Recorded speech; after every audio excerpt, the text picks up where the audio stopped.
சென்னை ஸ்ரீபெரும்புதூர் அருகே பரந்தூரில் விமான நிலையம் அமைப்பதற்கான முன்முயற்சிகள் தொடங்கப்பட்டுள்ளன. இது குறித்த விவரங்களை செய்தியாளர் பாலவெற்றிவேலிடம் கேட்கலாம்.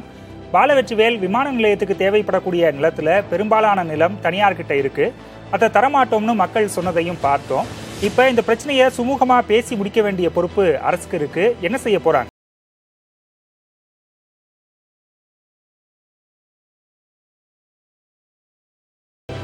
சென்னைக்கு இரண்டாவது விமான நிலையம் அமைப்பதற்கான முன் முயற்சிகளை மத்திய மாநில அரசுகள் தொடங்கியுள்ளது. சென்னை மாநகரத்தில் இருந்து 65 கிலோமீட்டர் தொலைவில் உள்ள பரந்தூர் கிராமத்தை ஒட்டிய பகுதிகளில் விமான நிலையம் அமைப்பதற்கான இடம் முதன்முறையாக தேர்வு செய்யப்பட்டுள்ளது. பெங்களூர் சென்னை தேசிய நெடுஞ்சாலையிலிருந்து 4 கிலோமீட்டர் வட திசையில் இந்த பகுதி அமைந்துள்ளது. இப்போது நாம் இருப்பது நெல் வயல் என அழைக்கப்படக்கூடிய இந்த கிராமம் முழுவதுமாக விமான நிலையத்தில் கட்டப்பட்டால் அதற்காக முழுவதுமாக இந்த கிராமம் முழுவதுமாக அதற்குள் சென்றுவிடும். மொத்தமாக 4563 ஏக்கர் நிலம்.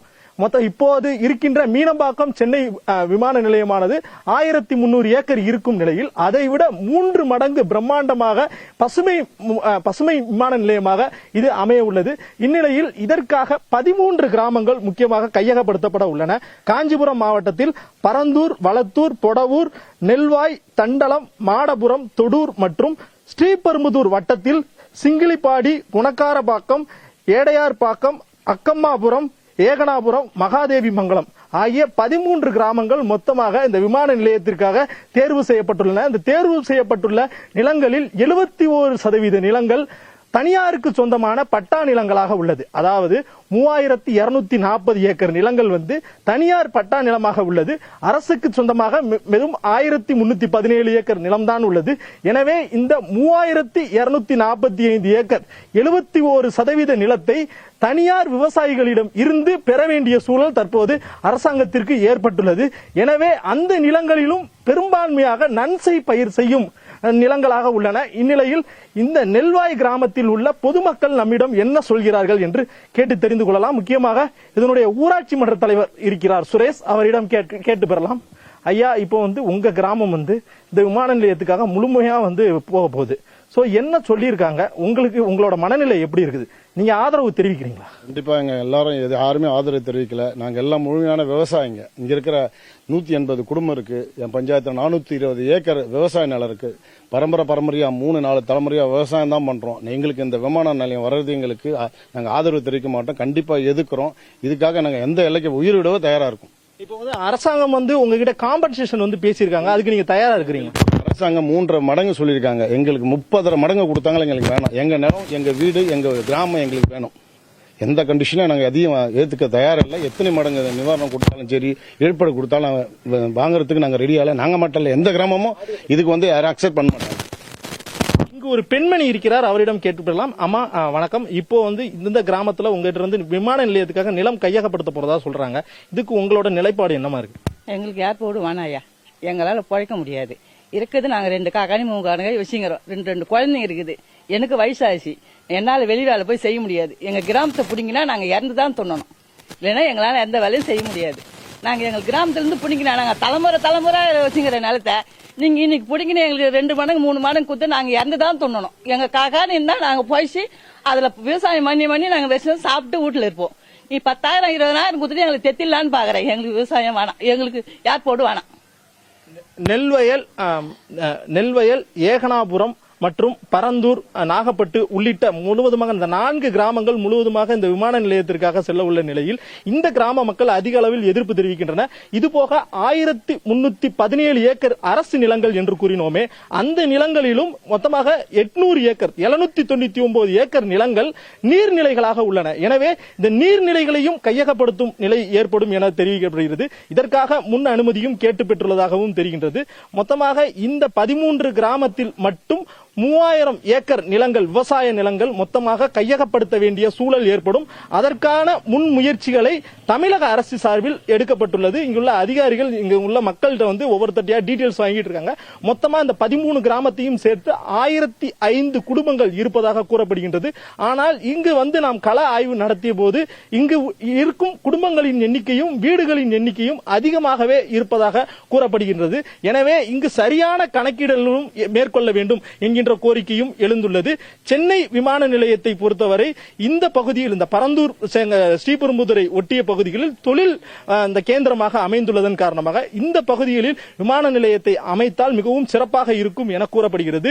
தற்போது அதாவது சென்னை விமான நிலையம் 3 லட்சம் பேர் வரை பயன்படுத்த வரும் நிலையில் இன்னும் ஒரு 5 வருஷத்துல இதோட எண்ணிக்கை மேலும் 5 லட்சமாக அதிகரிக்கும்.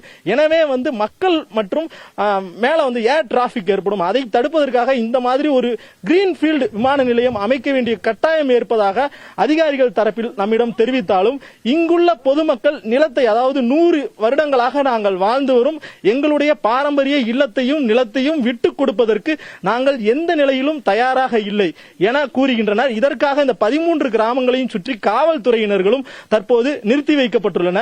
மேலும் இந்த விமான நிலையத்தை பொறுத்தவரை விமான ஓடு பாதைகள் மட்டுமின்றி MRO என அழைக்கப்படும் விமான பழுது நீக்கும் மையங்களும் அமைக்கப்பட உள்ளதால் மேலும் விமான நிலையத்திற்கான இடங்களும் தேர்வு செய்யப்பட உள்ளன. மேலும் இதற்காக இவங்கிட்ட நிலத்தை கையகப்படுத்திட்டு இங்கிருந்து 4 கிலோமீட்டர் தொலைவில் உள்ள மேட்டுப்பரந்தூருக்கு அருகே உள்ள 100 ஏக்கர் நிலத்தில் ஆளாளுக்கு 5 சென்ட் நிலம் கொடுக்கப்பட உள்ளதாக அரசாங்கம் சார்பில் முதல் கட்ட தகவல் நம்மிடம் தெரிவிக்கின்றன. பாலவெற்றிவேல், எதிர்ப்பு தெரிவிக்கும் மக்களிடம் பேச்சுவார்த்தை நடத்துவதற்கான திட்டம் எதுவும் அரசிடம் இருக்கிறதா?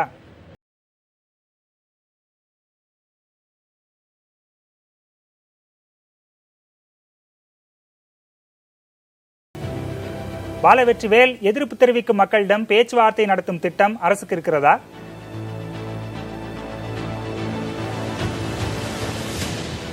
அரசின் சார்பாக தொடர்ச்சியாக கிராம நிர்வாக அலுவலர்கள் முதல் வட்டாட்சியர் வரை, மாவட்ட ஆட்சித்தலைவர் முதல் இங்குள்ள நாடாளுமன்ற சட்டமன்ற உறுப்பினர்கள் வரை பெரும்பாலானவர்கள் பேச்சுவார்த்தை நடத்துவதற்கான முயற்சியில் ஈடுபட்டு வருகின்றனர்.